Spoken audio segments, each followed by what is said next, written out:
सुप्रभात बच्चों। जैसा कि पिछले दिनों हमने सवैये का पहला और दूसरा खंड पढ़ लिया था, उसका प्रसंग, संदर्भ, भावार्थ समझ लिया था।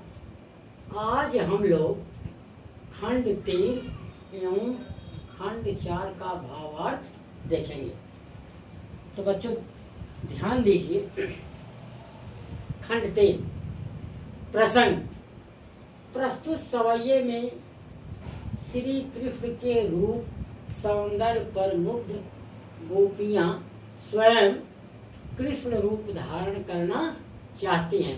यानी कहने का मतलब कि श्री कृष्ण का रूप इतना मनोहर था, इतना सुंदर था, इतना आकर्षक था कि वो गोपिकाएं उसी रूप को धारण करना चाहती हैं। अब भावार्थ आप लोगों ने सवैये को देखा होगा, केवल हम भावार्थ आपको बता रहे हैं।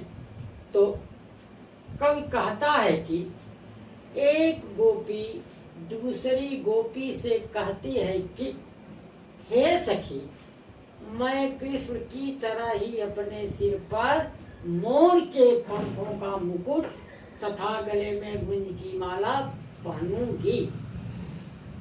एक सखी दूसरी सखी से कहती है, यानी एक गोपी दूसरी गोपी से कहती है कि ऐ सखी, मैं अपने सिर पर श्री कृष्ण के तरह ही मोर के पंख का मुकुट जो होता है उसको धारण करूंगी और अपने गले में गुंज की माला पहनूंगी।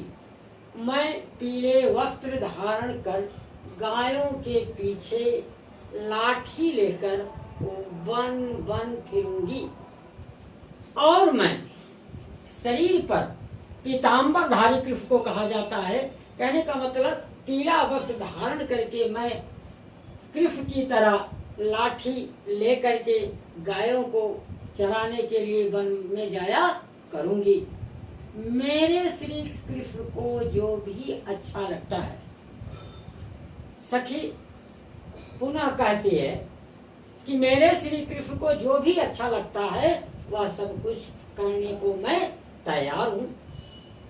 पर हे सखी, कृष्ण की उस मुरली को मैं अपने होठों पर कभी भी न रखूंगी। मैं सब काम कर सकती हूँ, पर हे सखी, मैं कृष्ण के मुरली को अपने अधरों पर, अपने ओंठों पर नहीं रखूंगी। ऐसा क्यों? क्योंकि यही बांसुरी, यही मुरली ने हमको श्री कृष्ण से दूर कर रखा है। अब बच्चों देखिए सवैया खंड 4। पहले हम प्रसंग देखते हैं। तो प्रस्तुत सवैये में कवि ने कृष्ण की बांसुरी की धुन की मादकता तथा गोपियों की व्यवस्था का चित्रण किया है। जब श्री कृष्ण भगवान कदम्ब के डाल पर यमुना नदी के किनारे बैठकर बंसी बजाया करते थे तो सारी गोपिकाएं सुध बुध खो करके उस तरफ दौड़ जाती थी। और इसी का वर्णन रसखान जी ने इस सवैये में किया है। तो भावार्थ देखिए। कवि प्रस्तुत सवैया में कह रहा है कि श्री कृष्ण की मुरली की ध्वनि तथा उनकी मुस्कान पर मोहित एक गोपी कहती है कि जब श्री कृष्ण मधुर स्वर में मुरली बजाएंगे तब मैं अपने कानों में उंगली डाल लूंगी। गोपी दूसरी गोपी से कहती है, यानी अपनी सखी से कहती है कि श्री कृष्ण अब जब दोबारा कभी भी अपनी बांसुरी को बजाएंगे तो मैं उनकी बांसुरी की आवाज को नहीं सुनूंगी, बल्कि अपने कानों को बंद कर लूंगी। और ऐसा इसलिए कि मैं, ताकि वो आवाज मेरे कानों के अंदर ना जा सके। ऊंची ऊंची अट्टालिकाओं पर चढ़कर कृष्ण गोधन गाते हैं तो गाते रहें। कृष्ण कहीं भी बैठे हों, गीत कितनी ही मधुर क्यों ना गाते हों, लेकिन मैं आवाज को नहीं सुनूंगी, मैं उससे बेअसर रहूंगी। अब और क्या आगे कहती है कि मैं ब्रज के लोगों से चिल्लाकर कहना चाहती हूँ।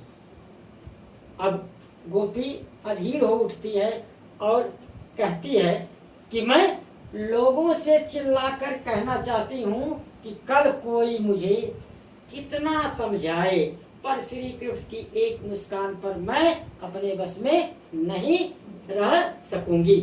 मुझ पर मुस्कान का जादू अवश्य चल जाएगा। लेकिन इतना सब होने के बावजूद भी यदि श्री कृष्ण जी पर आकर्षित हो कि वो गोपी कहती कि अगर श्री कृष्ण हंसेंगे, मुस्करा देंगे तो मैं अपने को नहीं रोक पाऊंगी, मैं भी हंस दूंगी और उनकी मुस्कान का जादू मुझ पर अवश्य चल जाएगा। तो बच्चों, आपने रसखान द्वारा रचित चारों सवैयों को आपने देख लिया। कठिन शब्द को मैंने बता दिया है, प्रसंग भी बता दिया, प्रकरण क्या क्या है, भावार्थ बता दिया, और आप लोग इसको पूरी तरह से अपनी कॉपी में लिख लीजिएगा। एक नहीं, कई बार इसको पढ़िएगा। जो चीज समझ में ना आए मुझसे जरूर पूछिएगा, बिना डर के, बिना भय के, बिना संकोच के। धन्यवाद।